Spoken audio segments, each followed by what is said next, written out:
we all have a story to tell, and the great thing about stories is that it's unique and it's special to whoever's telling it or whoever's hearing it, because every single time you read Lord of the Rings, I'm sure somebody gets something different from it than the other person. So what I mean by letting it happen naturally is when you see something unique come up, like a unique thing in your program that comes up, a story from like overseas, or somebody getting involved doing an incredible thing, let that happen and roll with the punches and let it grow. What I mean is, and another thing is to open up a space for people outside of the organization to create stories for you. So I think groups of people, organizations, and companies, and nonprofits and charities have a tendency to think that they need to be the ones creating the things of interest for other people. But from our perspective at Imagine One Day, it's letting the people who get involved create those stories and experiences, because they're going to open up an entire network of people, like professionals and people connected to the media, social media world, fundraisers, and people with money, and people who just want to give their time. Like, they're opening up a network because they become the megaphone for your organization, rather than you just spouting out the same things over and over again, hoping to catch a few fish. So listen, engage, and build relationships first, then talk about it, rather than talking about hoping to do that, rather than vice versa. Does that make sense? I don't know if that makes any sense. Makes sense in my head. But basically, like, build the relationships, build partnerships, create a space where people can come together and really invest into what you do, because they're the ones that are going to be creating the stories that's going to be of interest in traditional media and social media. Because again, no one likes to be told what to write about. People like to discover things to write about. And that goes the same thing with social media. If I find something that really resonates with me on Facebook, I'll like it so it pops up on my wall. I won't do it if someone tells me to do it. Like, that's just, I think, human nature. And be unique, be straightforward. And one of my favorite quotes is, "Be yourself because everyone else is taken."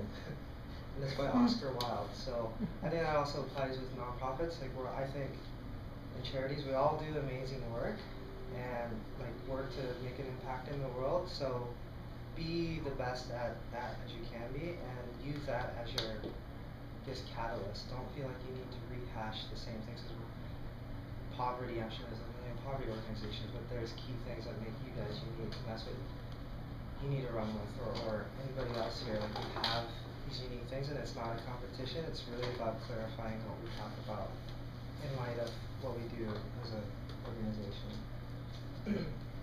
Don't repeat what's already been done. I already kind of touched on that. I'm just going to fly through this last section. Create something that the media would be interested in, rather than creating something that you think they should be interested in. I think I have a tendency to just talk in a way that obviously it's a good cause. People get excited about it, but does that necessarily mean they'd be interested in covering it? And let them find you, and I'll go further. Be creative, and most of all, have fun. Like, I don't know, imagine one day, and you could back me up on that, is that we're all about fun. Like, don't get me wrong, it's a lot of hard work, and it can be frustrating, but the underlying message is, if it's fun, no one's going to listen. If it's So why we do what we do? Our message is really simple. Imagine One Day is a growing global community of people making passionate contributions to ensure that every child in Ethiopia receives an education by 2020. And then how do we go about that?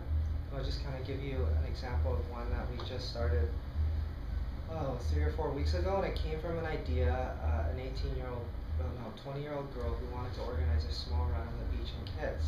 So another person in Toronto heard about it just through our networks, and they were like, "This is a cool idea, I want to do one in Toronto." So one of our board members and myself and our director got together and was like, "Let's create a campaign." So we enrolled a couple other people, and the idea was that we'll do a virtual run across Canada, from Vancouver, Canada to Mekelle, Ethiopia, which is 13,286 kilometers.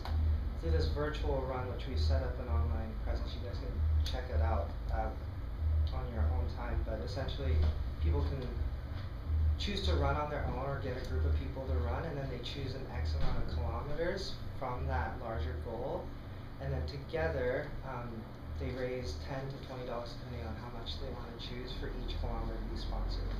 So from one girl's idea, and she was a part of this whole planning process, and now it's turned into a campaign on itself, which is we had 5 major big goals with it, and the reason I'm going through this case study is that this is what the media, I think, and social media will be interested in picking up, because we're creating it first and letting it to just organically be picked up. So the goals that we had is create a unique campaign centered around a novel but easy to understand idea, which is the run that I just explained. Raise over $100,000 to build 1 to 2 schools by December 31st. And so I just took a snapshot of this, and we've been running it for about a month now, and I think we're pretty close to $20,000. No print, no radio, no TV, no traditional media. It's word of mouth, social media, and people just catching on to the vision. So hopefully we'll reach our goal. Enroll runners from all over the world. So these are just a snapshot of the pictures of people who have signed up, and there's people in Toronto and the States. We have about 10 or 12 people or groups, and then under those groups fall another 10 or 20, 30 people so far. Another one is enroll the most famous Ethiopian runners and probably the world, and the most famous Canadian runners. So we've confirmed a couple weeks ago that Leigh who's 2-time gold medal winner, holds a world record in